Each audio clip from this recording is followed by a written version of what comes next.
오늘은 어린이 주일도 아니고 어버이 주일도 아니고 그냥 주일입니다. 그러나 이 주일이 우리가 알듯이 어버이 주일, 어린이 주일 못지않게 하나님께 소중하고 또 우리에게 귀하다는 것을 아는데, 이 주일에 오신 여러분 모두 예수님의 이름으로 환영합니다.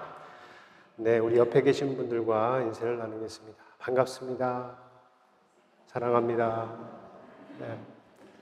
다 같이 일어나셔서 우리 2022년 5월 15일 부활절 후 다섯째 주 주일 예배를 성부, 성자, 성령 하나님께 드리겠습니다.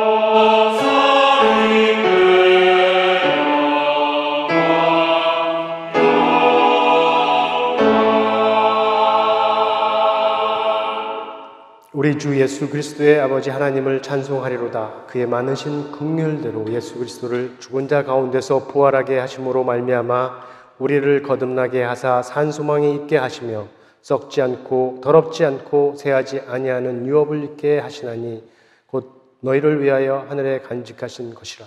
너희는 말세에 나타나기로 예비하신 구원을 얻기 위하여 믿음으로 말미암아 하나님의 능력으로 보호하심을 받았느니라.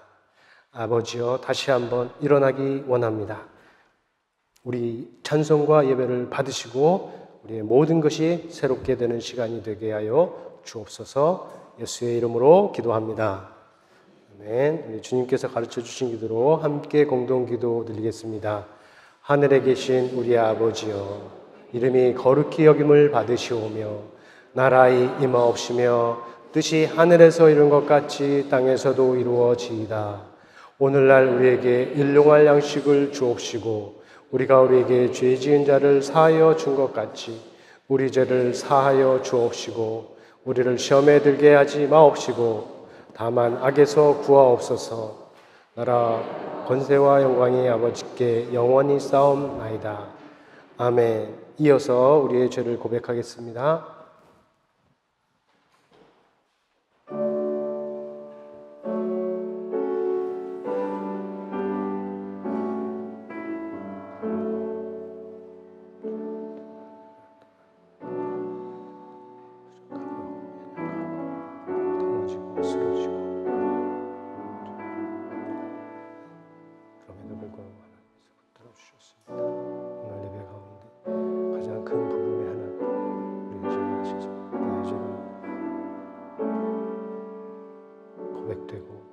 용서되고 쉽게 되는 시간이 되게 하여 주옵소서.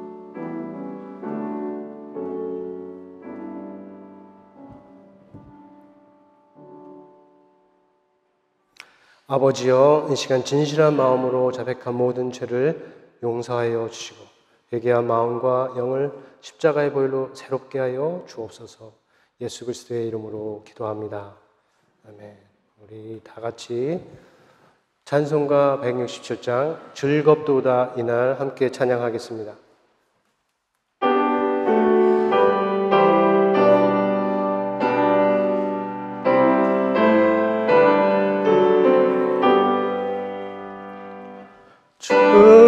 즐겁도다 이날 세세의 할말 사망 권세 깨고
같이 앉으시고요. 이 시간에 박은경 집사님 나오셔서 교회를 위해서 기도하시겠습니다.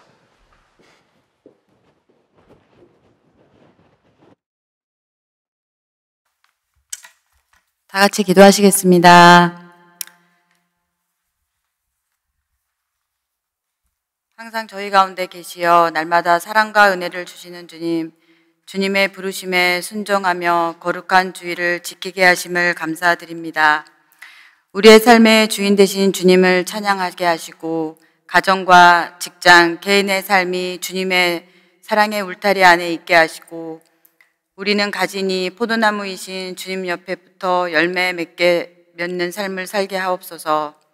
아버지께서 기뻐하시고 함께 하시는 예배와 교회 되게 하시고 말씀 안에서 서로가 온전해지는 교제가 있게 하여 주시옵소서. 함께 예배드리는 교회 학교를 위해 기도합니다. 하나님 나라를 이끄는 다음 세대로 자라나게 하시며 주님을 알고 천국 소망과 기쁨이 아이들 마음에 심어지게 하시옵소서. 교사와 또한 새로 오신 이상훈 목사님과 하나가 되어 성김과 헌신으로 준비하는 예배가 되게 하시며 예수님을 인격적으로 만나는 은혜의 예배가 되게 하여 주시옵소서.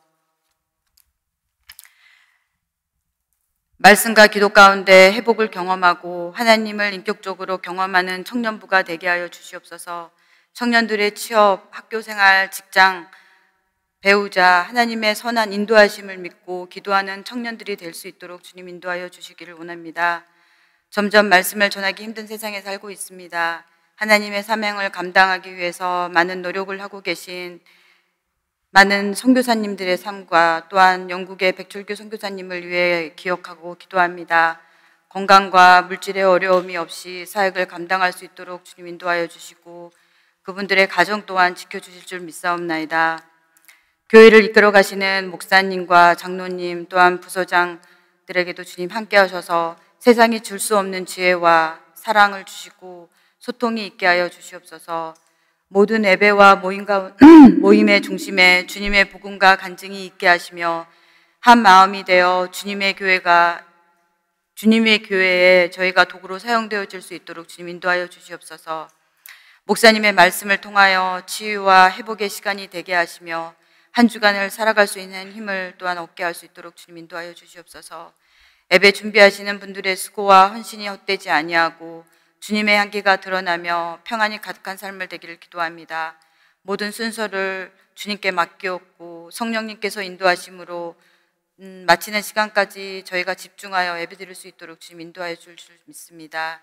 이 모든 말씀 예수님의 이름으로 기도드립니다. 아멘.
오늘 하나님께서 우리에게 주신 말씀은 요한복음 1장 1절부터 18절 말씀입니다. 준비되신 줄 알고 봉독하겠습니다. 태초에 말씀이 계시니라. 이 말씀이 하나님과 함께 계셨으니 이 말씀은 곧 하나님이시라. 그가 태초에 하나님과 함께 계셨고 만물이 그로 말미암아 지은 바 되었으니 지은 것이 하나도 그가 없이는 된 것이 없느니라. 그 안에 생명이 있었으니 이 생명은 사람들의 빛이라. 빛이 어둠에 비치되 어둠이 깨닫지 못하더라. 하나님께로부터 보내심을 받은 사람이 있으니 그의 이름은 요한이라. 그가 증언하러 왔으니 곧 빛에 대하여 증언하고 모든 사람이 자기로 말미암아 믿게 하려 함이라. 그는 이 빛이 아니요 이 빛에 대하여 증언하러 온 자라. 참 빛 곧 세상에 와서 각 사람에게 비추는 빛이 있었으니 그가 세상에 계셨으며 세상은 그로 말미암아 지은 바 되었으되 세상이 그를 알지 못하였고 자기 땅에 오매 자기 백성이 영접하지 아니하였으나 영접하는 자 곧 그 이름을 믿는 자들에게는 하나님의 자녀가 되는 권세를 주셨으니 이는 혈통으로나 육정으로나 사람의 뜻으로 나지 아니하고 오직 하나님께로부터 난 자들이니라. 말씀이 육신이 되어 우리 가운데 거하심에 우리가 그의 영광을 보니 아버지의 독생자의 영광이요 은혜와 진리가 충만하더라. 요한이 그에 대하여 증언하여 외쳐 이르되 내가 전에 말하기를 내 뒤에 오시는 이가 나보다 앞선 것은 나보다 먼저 계심이라 한 것이 이 사람을 가리킴이라 하니라. 우리가 다 그의 충만한 데서 받으니 은혜 위에 은혜로라. 율법은 모세로 말미암아 주어진 것이요 은혜와 진리는 예수 그리스도로 말미암아 온 것이라. 본래 하나님을 본 사람이 없으되 아버지 품속에 있는 독생하신 하나님이 나타내셨느니라. 아멘.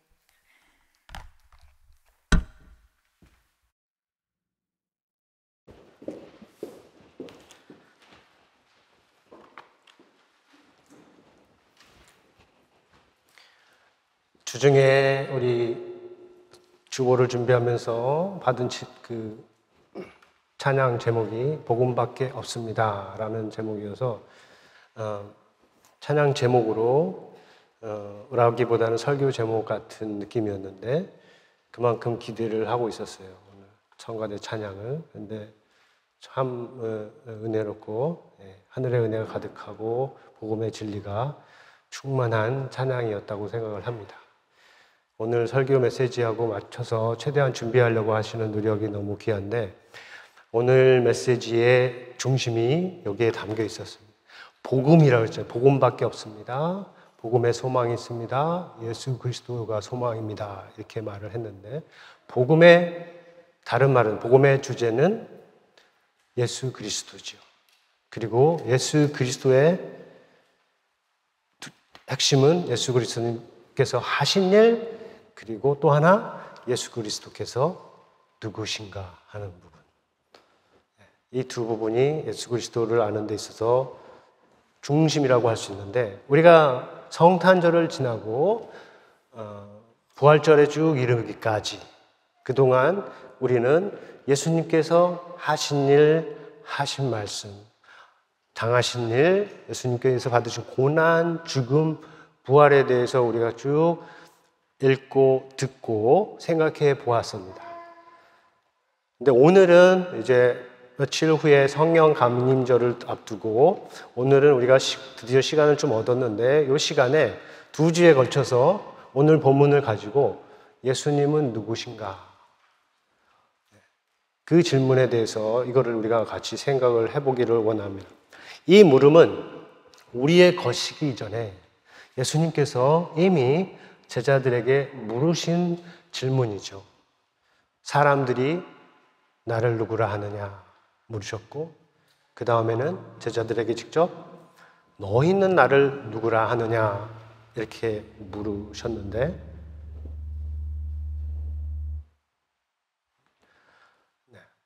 이 질문은 제자들뿐만 아니라 제자들, 그들을 통해서 복음을 받고 예수를 믿는 모든 사람들이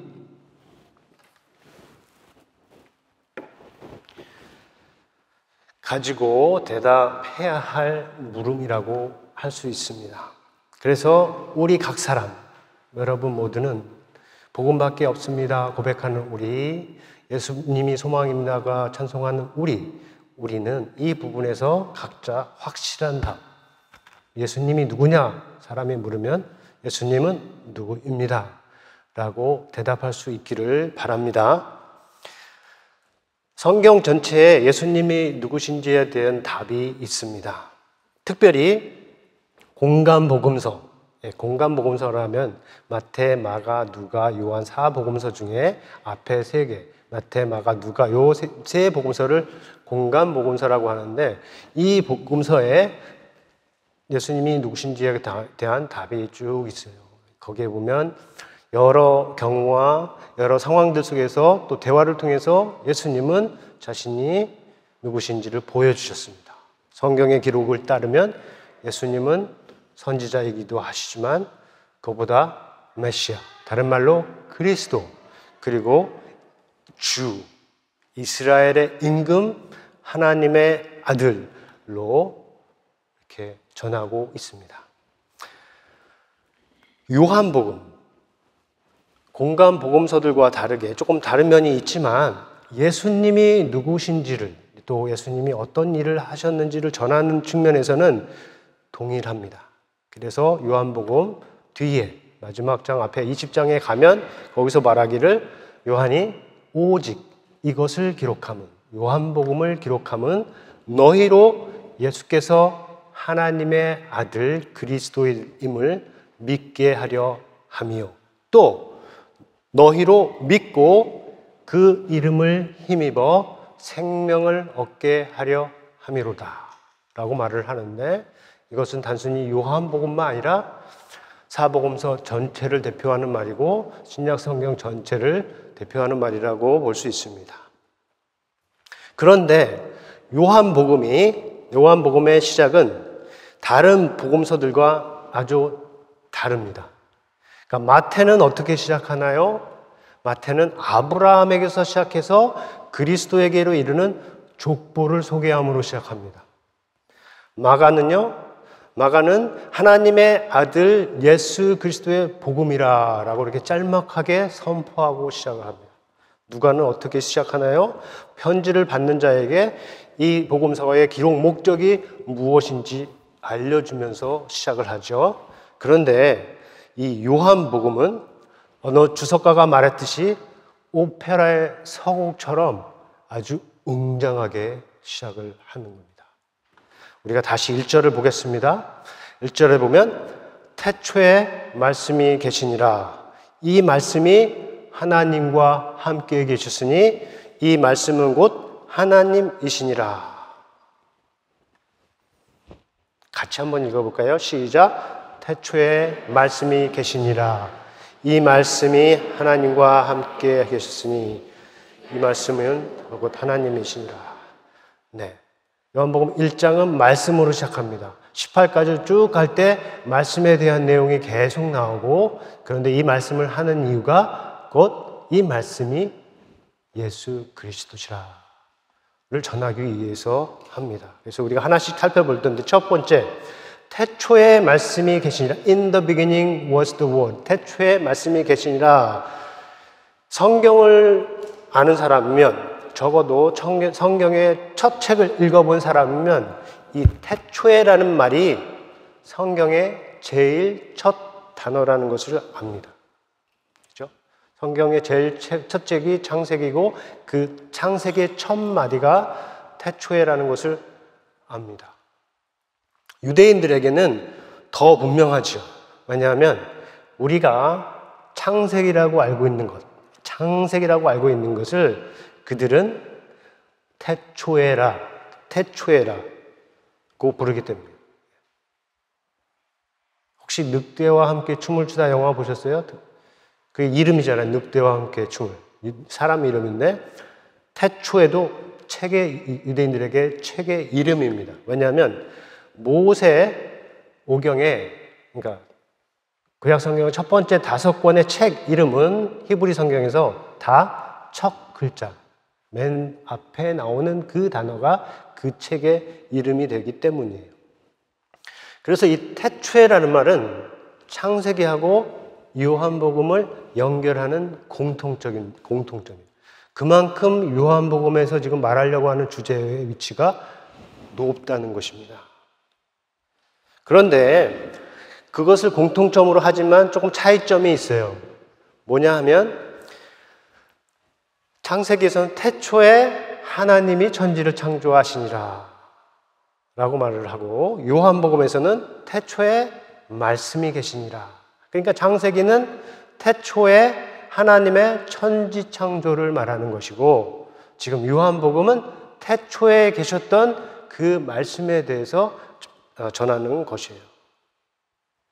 이 말씀이 태초에 계셨다고 하는 것은 태초, 비기닝에, in the beginning에 이 말씀이 비로소 시작되었다, 그것이 아니고 하나님께서 태초에도 계셨듯이 이 말씀 역시 태초에 있었다, 그 뜻입니다. 그래서 뒷부분에서 하는 말이 그 말씀이 하나님과 함께 계셨으니 이 말씀은 곧 하나님이시니라, 이렇게 말을 합니다. 그런데 제가 지금 말한 이 내용이 여러분 충분히 이해가 되나요? 말씀이 하나님과 함께 계셨어요. 근데 그 말씀이 하나님이래요. 이게 여러분 충분히 이해가 되나요? 논리적으로는 좀 어렵게 이해하기 어려운 부분이 있지 않습니까? 말씀이 하나님과 함께 계셨어요. 그런데 그 말씀이 하나님이래요. 뒤에 문장이 앞에 문장을 이렇게 없애버리지 않나요? 그렇게 생각하는 사람들이 있고 우리에게도 역시 그럴 수 있습니다.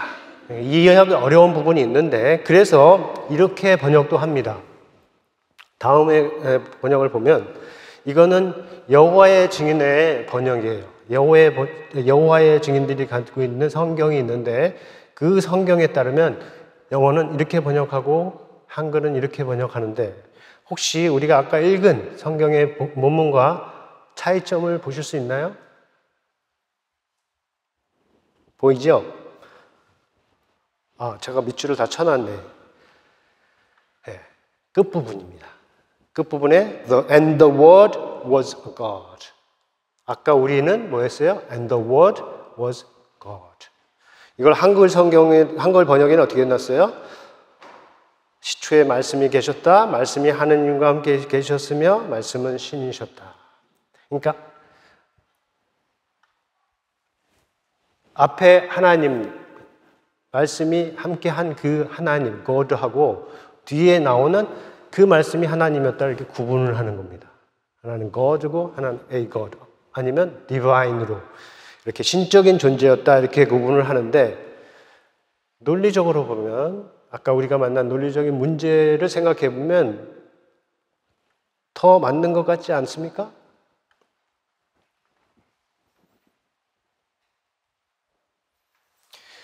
아닙니다. 맞지 않습니다. 그 영어 성경을 제가 살펴본 것 중에는 이렇게 번역하는 성경은 이것밖에 없어요. 그러니까 독특하다고 항상 좋은 건 아닙니다. 특별히 신앙에 있어서 그 부분에 있어서는 항상 독특한 것을 조심해야 될 부분은 있습니다. 이거는 독특한 번역이긴 한데 이거는 성경에서 만나는 우리의 어려움을 비성경적인 방식으로 해결한 거예요. 그러니까 다시 말하면 이미 정해진 틀이 있는데 그 정해진 틀에다가 말씀의 어려움을 갖다 놔서 해결을 하는 거예요. 그리고 그 정해진 틀이라고 하는 거는 유대교에도 있고 또 이슬람에도 있고 그리고 기독교 가운데서도 가끔씩 종종 일어나는 것인데 그거는 뭐냐 하면 이 하나님을 생각할 때 하나님의 단일성, 절대적 유일성, 이거를 너무 강조하는 겁니다. 영어로 하면 nature를 person보다 더 앞에 놓는 거예요. 아버지를, 하나님 아버지를 생각할 때 하나님과 아버지만 생각을 하는 거예요. 그러니까 우리가 생각할 때 지금은 하나님은 이라고 부르는 그분은 네이처도 있고 person도 같이 있는데 네이처만 생각을 하는 거죠. 자, 이게 지금 여러분에게 조금씩 어려워질 수 있는데 이해를 해주시기 바랍니다. 오늘은 이 본문의 말씀에 따라서 내가 잘 하고 있는 거라서 여러분들이 잘 따라오셔서 이 말씀을 가지고 여러분들이 이해할 뿐만 아니라 특별히 여호와의 증인들 같은 사람들하고 대화할 때 여러분이 대답을 할 수 있기를 바라요. 그러니까 그런 이미 정해진 틀을 오늘 말씀에 적용하게 되면 본문이 말하는 그 태초에 있었던 말씀은 하나님과 함께 계셨지만 하나님과 동격이 아니에요. 하나님보다 조금 못한 존재, 심지어는 하나님이 아니고 피조물 중에 제일 처음 나온 존재, 제일 높은 존재, 이렇게 생각을 할 수가 있는 것이죠. 그런데 성경이 그것을 말하고 있느냐? 아닙니다. 성경이 그걸 말하고지 않는데 본문 18절만 가도 우리가 이 어려움에 대한 해결을, 성경적인 해결을 볼 수가 있어요. 18절을 한번 보겠습니다. 본래 하나님을 본 사람이 없으되 아버지 품속에 있는 독생하신 하나님이 나타나셨느니라. 여기에 보면 하나님이 두 번 나와요. 아니면 두 하나님이 나오는데 사람이 본 적이 없는 하나님, 그리고 그를 나타내 보이신 하나님. 그렇죠? 첫 번째는 아버지를 가리키고요. 두 번째는 아버지 품속에 있는 독생자를 가리킵니다.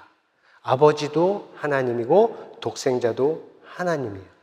여기서 말하는 품속에 있다, 이 말은 아버지와 아들이 구별은 되지만 가까울 수 있는 부분에 있어서 최고로 가깝다, 그런 뜻입니다.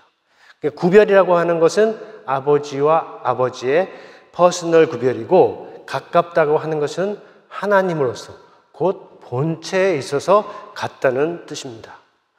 자, 이제 이 말씀을 가지고 1절로 다시 오겠습니다. 우리가 본 1절을 다시 보면 뭐라고 써 있어요? 태초에 말씀이 계시니라. 이 말씀이 하나님과 함께 계셨으니 이 말씀은 곧 하나님이시라.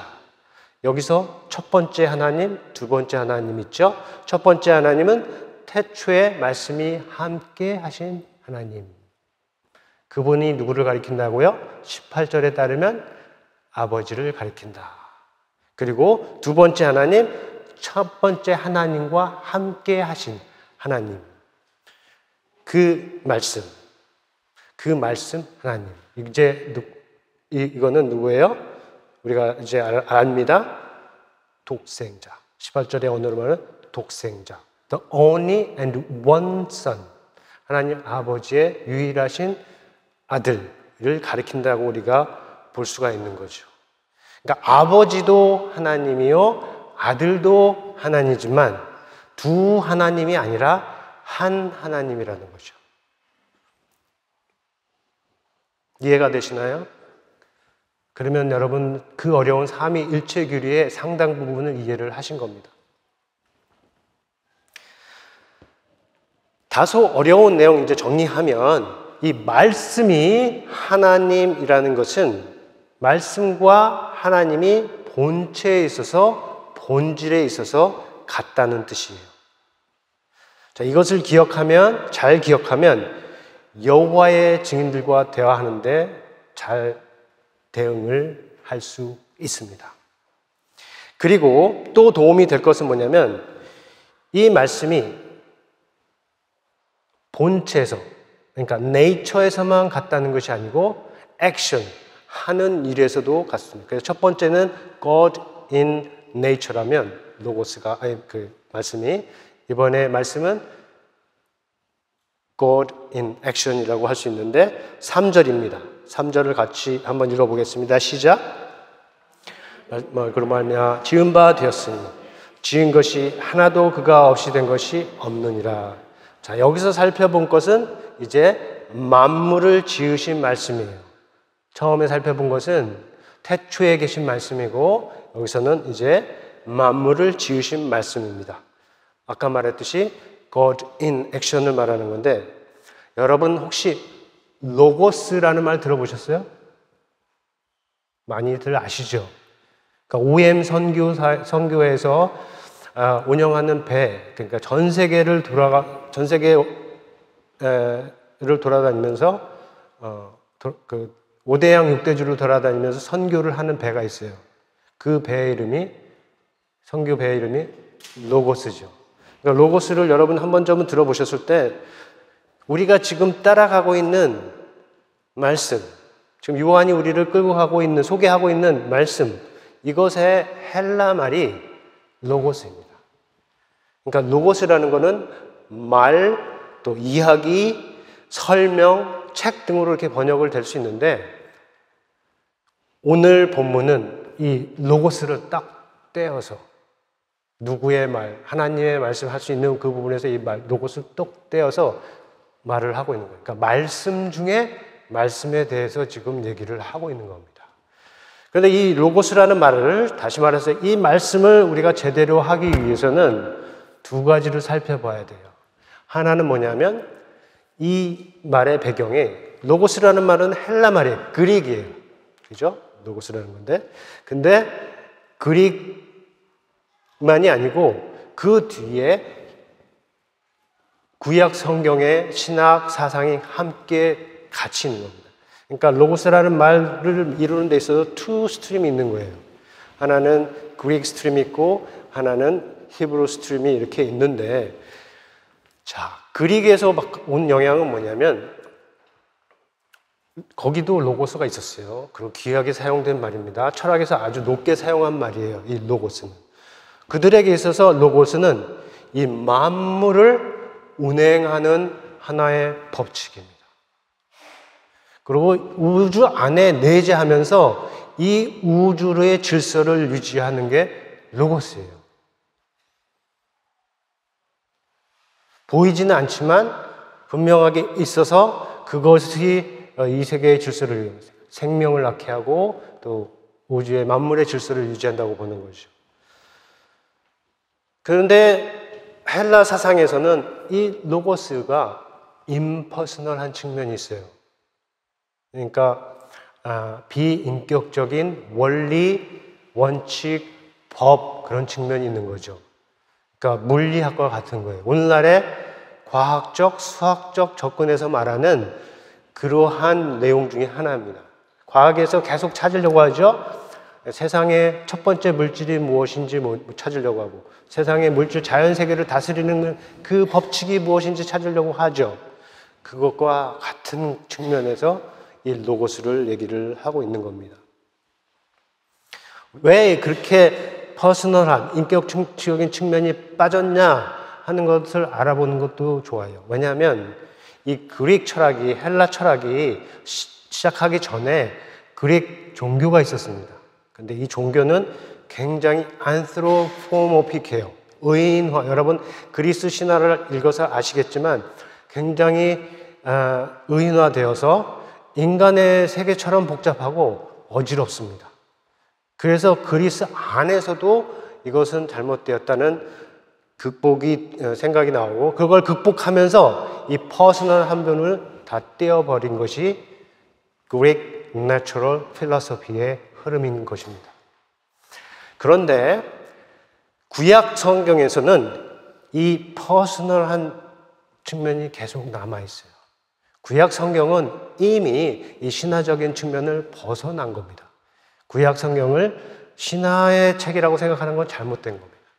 구약 성경은 이 신화의 요소를 이미 벗어난 건데, 그런데 그릭하고 다르게 이 퍼스널한 측면을 가지고 킵한 것이죠. 이 둘을 좀 더 쉽게 설명하면, 이 우주, 이 세상, 지금의 우주로서 질서가 있고 또 생명이 있는 것에는 우주 안에 그것을 가능하게 하는 자연 법칙이 있기 때문입니다. 그것을 헬라 철학자들은 로고스라고 부른 거죠. 구약 성경이 가리키는 이 말씀 그리고 이 지혜, 이거는 단순히 물리적 법칙이 아닙니다. 구약에도 말씀이 있어요. 비슷하게 지혜가 있어요. 둘 다 로고스하고 연결되는 건데, 구약 성경에서 말하는 이것은 물리적 법칙, 자연 법칙이 아니라 어리석은 자를 부르고 기다리는 인격체, 또 그들의 어리석음을 지혜롭게 하고 어두운 마음을 밝게 해줄 수 있는 인격체라는 것이에요. 그리고 그러한 인격적인 말씀이 육체가 되셨다는 것이 오늘 본문이 우리에게 선포하고 있는 세 번째 내용입니다. 말씀에 관한 세 번째 내용. 태초에 계신 말씀, 하나님이셨던 말씀, 만물을 지으신 말씀, 그 말씀이 이제 육체가 되셨다. 그래서 14절입니다. 14절 같이 읽어볼까요? 시작. 말씀이 육신이 되어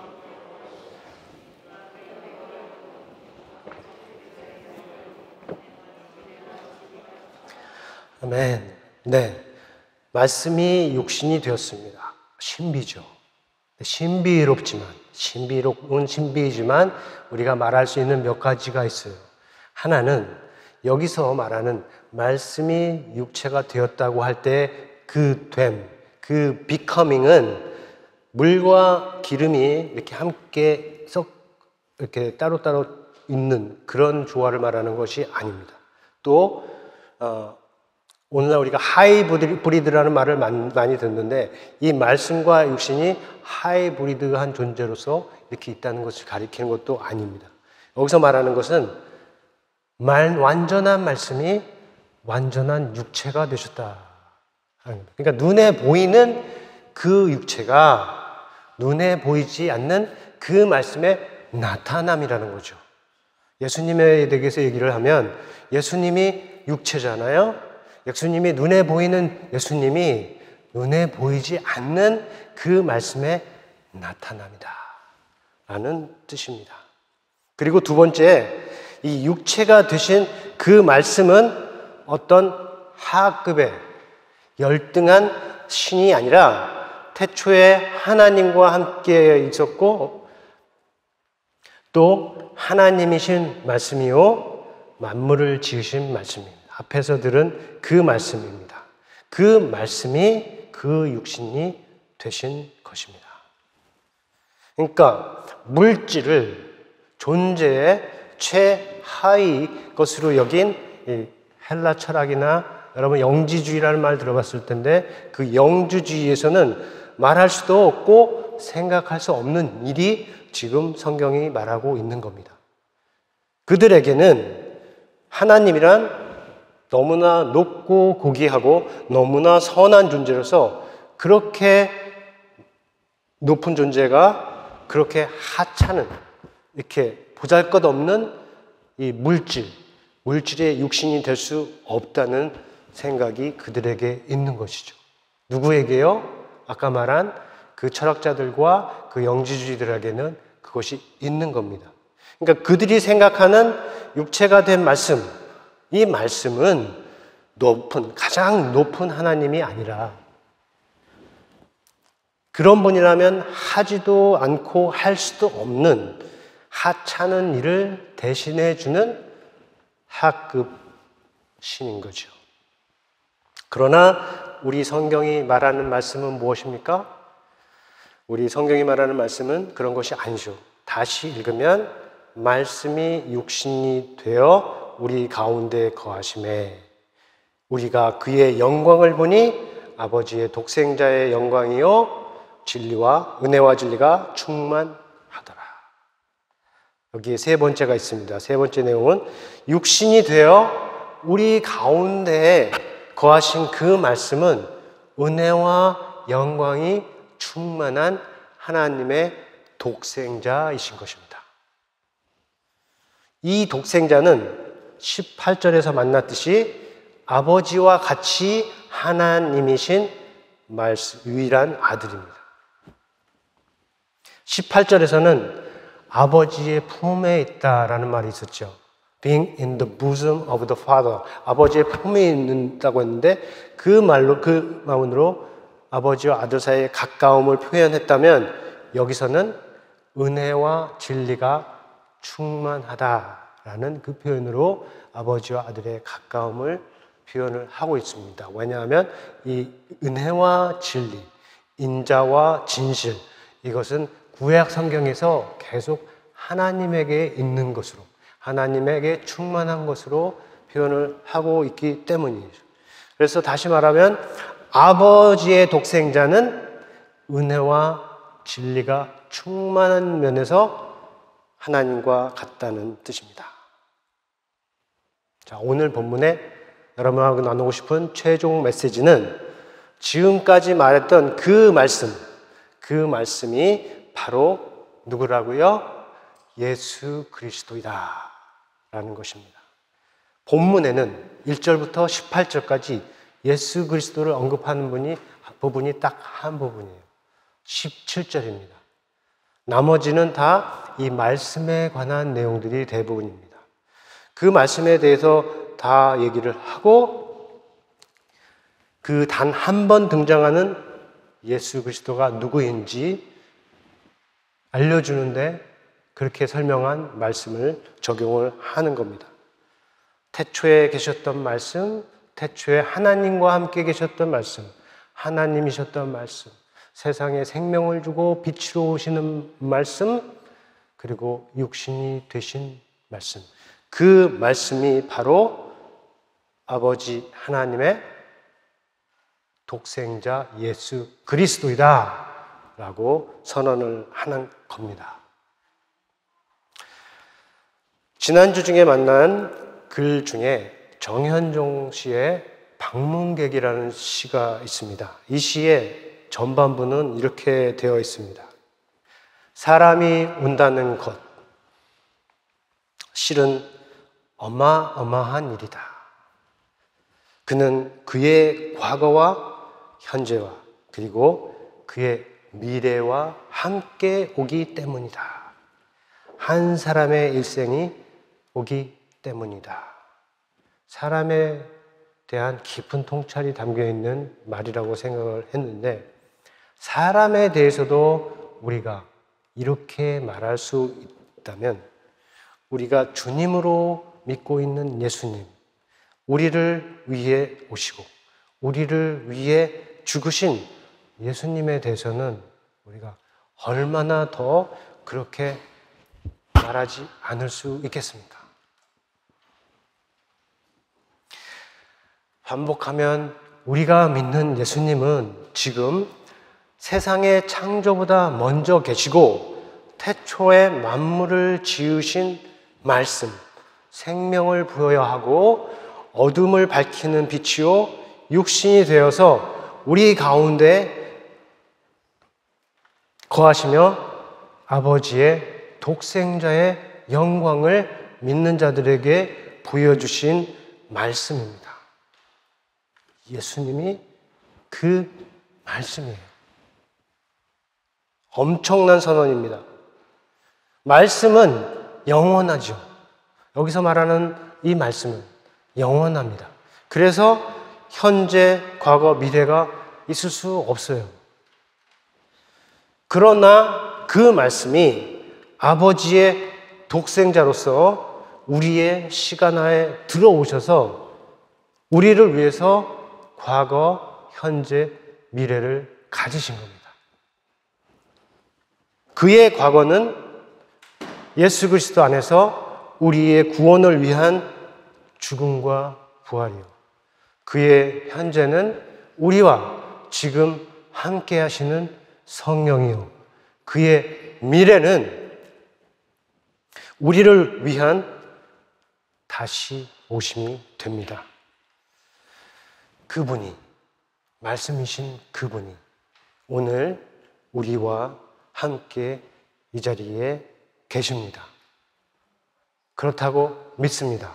예수님은 떠나가셨어요. 그 몸을 입으신 예수님은 죽으시고 부활하시어 승천한 하나님 우편에 앉아 계십니다.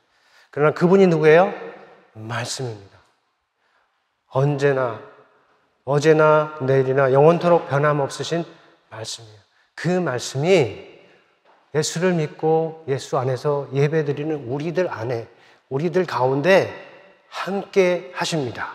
믿으십니까? 그렇게 보배로운 믿음으로 산다는 것이 무엇을 뜻합니까? 오늘 설교가 던지는 질문입니다.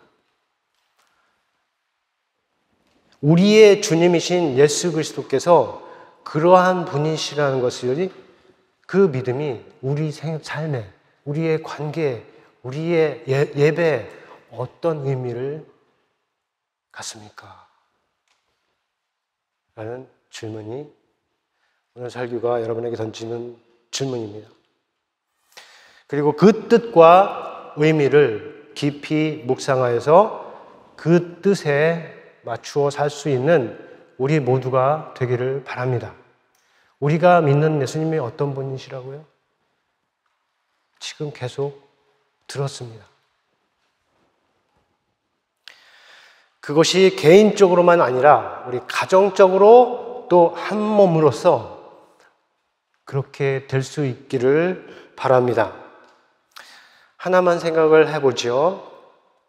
이 말씀 생각할 수 있는 많은 경우가 있지만 하나만 생각해 보면 많은 이들에게 세상살이가 어렵습니다. 여러분은 모르겠어요. 잘 몰라요. 근데 여러분들에게도 많은 분들에게 있어서 세상살이가 어렵고 관계도 복잡하고 자신과의 싸움도 쉽지 않습니다. 근데 주님께서 그것을 아셔요. 그리고 말씀을 하셨습니다. 세상에서는 너희가 환난을 당하나 담대하라. 내가 세상을 이기었노라. 이 말씀을 붙잡고 또 이 말씀하신 이가 누구인지 기억을 하면서 우리가 당하는 어려움 중에도 연약함 가운데도 담대히 나아가는 여러분, 한 주, 한 달, 1년이 되기를 예수님의 이름으로 축원합니다. 우리 들은 말씀 생각하면서 거듭의 기도 시간을 갖겠습니다.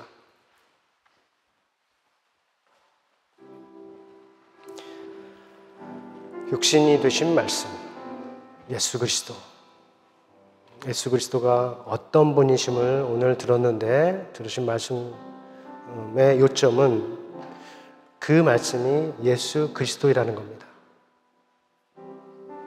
그분을 주로 믿고 그분을 구원자로 믿고 있는 우리의 삶에 이 믿음이, 나의 삶에 이 믿음이 열매로 나타나야 할 것입니다. 이 말씀 앞에서 우리의 마음과 생각을 새롭게 할 수 있기를 소망합니다.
아버지, 오늘 육신이 되신 말씀이신 예수 그리스도에 대해서 설교를 우리가 들었습니다. 우리는 믿습니다. 정말로 태초에 계셨고 태초에 하나님과 함께 하셨으며 하나님이신 말씀이, 그분이 바로 우리 주 예수 그리스도이심을 믿습니다. 그분을 주님으로, 그리고 그분을 우리의 머리로, 그분을 우리 세상의 구원자로 믿고 전하며 살아가는 우리들, 거기에 맞춰서, 그 뜻에 맞춰서 삶을 살아갈 수 있도록 도와주옵소서. 함께 모이는 공동체의 예배 가운데서, 서로 만나는 관계 가운데서, 개인의 삶 가운데서, 가정 가운데서 이 고귀한 믿음이, 이 보배로운 믿음이 정말로 강한 열매로 나타날 수 있도록 성령으로 인도하여 주옵소서. 예수님의 이름으로 기도합니다. 아멘. 시간에 다 같이 일어나셔서 봉헌송 진리와 생명 되신 주 찬양을 드리며 봉헌 시간을 갖겠습니다.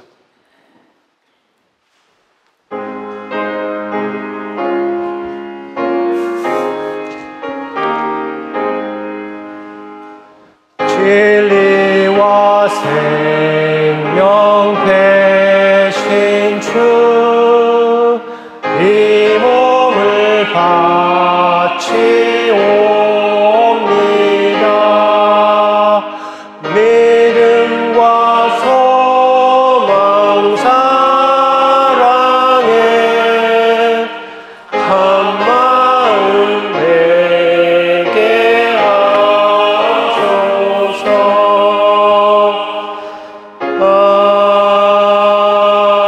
아멘. 기도하겠습니다.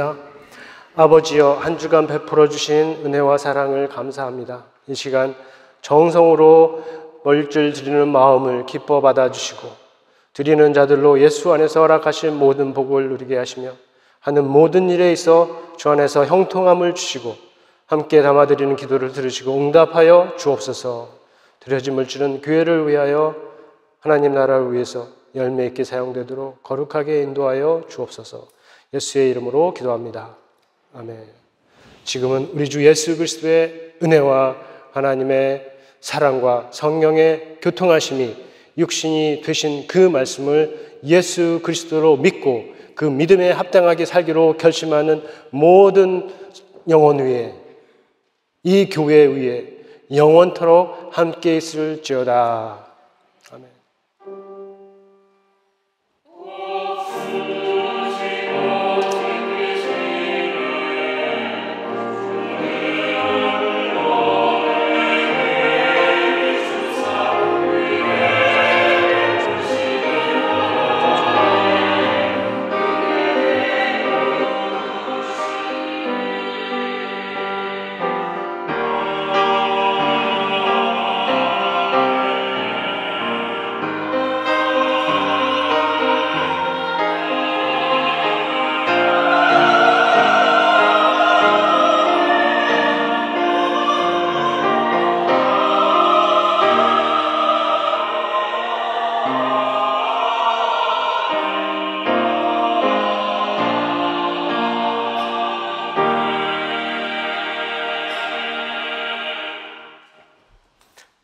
네, 자리에 앉으시고 교회 소식을 나누겠습니다. 오늘 처음 오신 분들이 조금 보이기도 하는데 정말 예수 그리스도의 이름으로 환영합니다. 또 오랜만에 나오신 분들 환영하고요. 우리 김지영 지사님 주일 예배 이렇게 오래간만에 오셔서 너무 반갑습니다. 네, 좋은 교제 나눌 수 있기를 바랍니다. 예배 광고는 여러분 오늘 주일 예배 광고가 있고요. 수요 예배가 계속 진행 중에 있습니다. 수요 예배 때도 비록 줌이지만 여러분들 볼 수 있기를 바랍니다. 지금 잘 참석하시는 분들 너무 귀하고요. 그리고 지난주에 광고를 했듯이 오늘 주보에는 담겨 있지만 않지만 이달 27 금요일 날 저녁 6시부터 12시까지 이 교회에서 찬양 기도회 집회를 갖는다고 했어요. 영국 교회에서.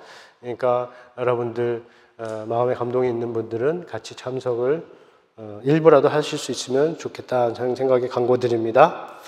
모임 광고로 청년부 친교 모임이 있는데 이거는 계획은 이렇게 되어 있지만 참석 여부를 좀 더 확인을 하고 확정을 하겠습니다. 그리고 모집 광고, 찬양대, 그리고